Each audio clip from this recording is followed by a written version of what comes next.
Today I'm going to show you how to upgrade your mechanical keyboard and take it to the next level. So let me tell you why you want to do something like this. Out of the box, most if not all mainstream mechanical keyboards can be improved by applying some easy and affordable mods that will make them much more enjoyable to use, so there's no reason not to do this. You will see just how better your keyboard can look, feel and sound once I show you the different mods that you can do. For this video I wanted to build a keyboard for MKBHD, as I noticed that he showed some interest in mechanical keyboards a while back, so I thought that this would be a great opportunity for me to build him a keyboard. So after some research, these are the requirements I came up with based on his Instagram and Twitter posts. The keyboard had to be wireless, needs arrow keys, no number pad, macOS compatible, backlit, needs mapped media keys, and I wanted to use cherry profile keycaps in a matte black colorway with some red accents for obvious reasons. Considering all those things and my limited budget, it was challenging to find something that met all of the requirements without compromising on anything. So after some deep research, here's what I did. My plan is to upgrade the Keychron K2 B2 Hotswappable edition, which is a newer version of the same keyboard Marques uses on a daily basis. It's a great mechanical keyboard starting at just $69, nice, and it's one of the best budget wireless options out there. I've been testing the K2 B2 for a while. It's pretty good overall, and it's one of the nicer looking stock keyboards I can think of. But I think we can make it much better, so let's start by taking it apart. By the way, most of the upgrades I'm going to do can be done to any keyboard, so you don't need to have this exact same keyboard to follow the instructions.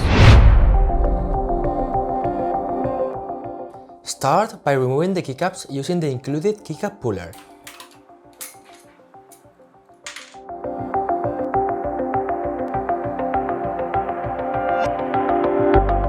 Now unscrew all the screws, remove the switches and take everything apart. Make sure to be careful with the battery cable if you have a wireless keyboard, and carefully unplug it when taking it out of the PCB. Apply some heat to the case so the glue comes off easier and remove the battery.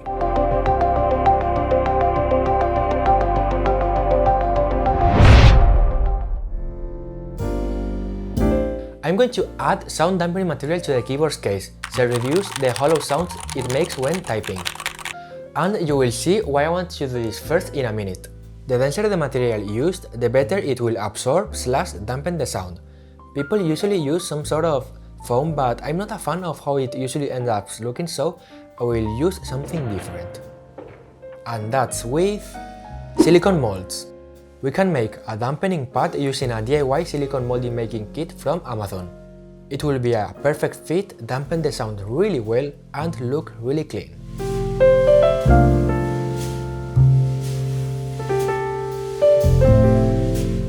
Follow the silicone mold instructions. Make sure to tape the holes when pouring the silicone to avoid it from leaking out. And add some small tabs to be able to lift the silicone pad after it dries, hardens, solidifies, I don't know what's the word there. Also level the base of your keyboard if it's angled, so the mix spreads evenly and it doesn't enter the PCB standoffs.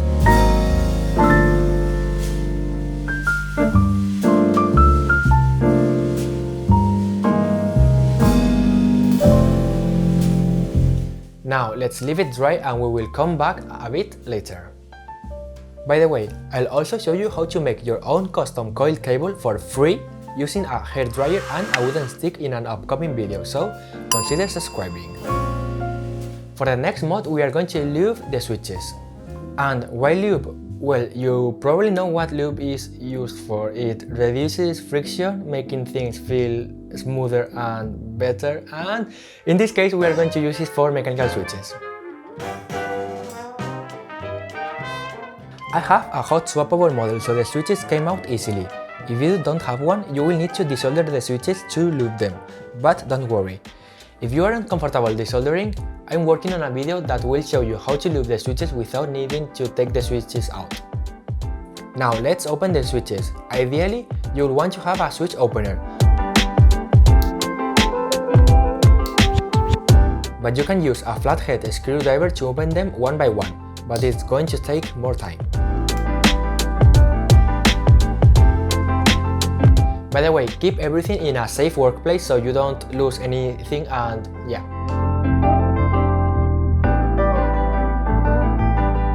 Once you are done opening the switches, we are going to use a popular lube used for mechanical switches called Keychron 205 Grade 0 to improve the sound and feel of this. Using a thin brush, apply a thin coat of lube to the rails and the base of the bottom housing. Once that's done, we also need to lube the springs. To save time, a popular method is to put them in a plastic bag, insert some lube and gently shake until all of the springs have a thin layer of lube on them.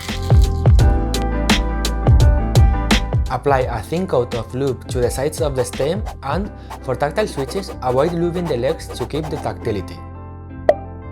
Take one of the springs, put it back on the bottom housing, and put the stem back on top of the spring with the legs facing the metal contacts. Finally, I'll add these switch films between the top and bottom housing to improve the stability and reduce the switch wobble. Now repeat this process for every switch.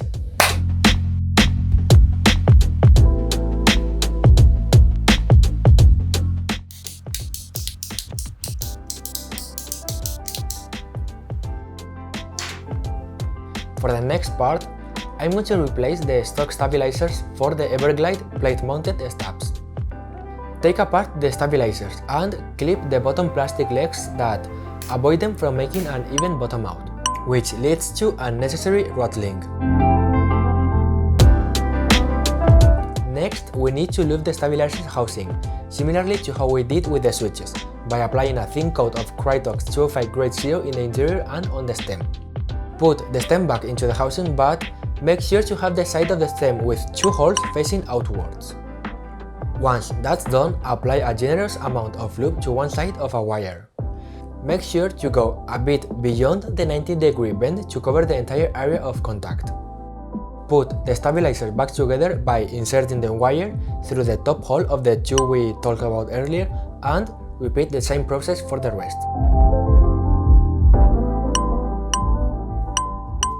An extra step here will be to do the band-aid mode, to further dampen the sound of the stabilizers bottoming out. Just cut a small piece, stick it to where the stabilizer will rest, and apply a thin layer of lube over them. I'll also add a layer of dampening foam between the PCB and the plate to further dampen the sound. After all that's done, we can proceed to put all the stabilizers and switches back on the PCB and plate.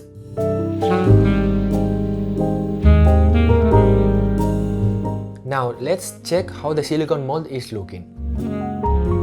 Gently remove it by pulling from the tabs we placed previously, and cut the necessary holes for the USB port, battery, and the switches on the left.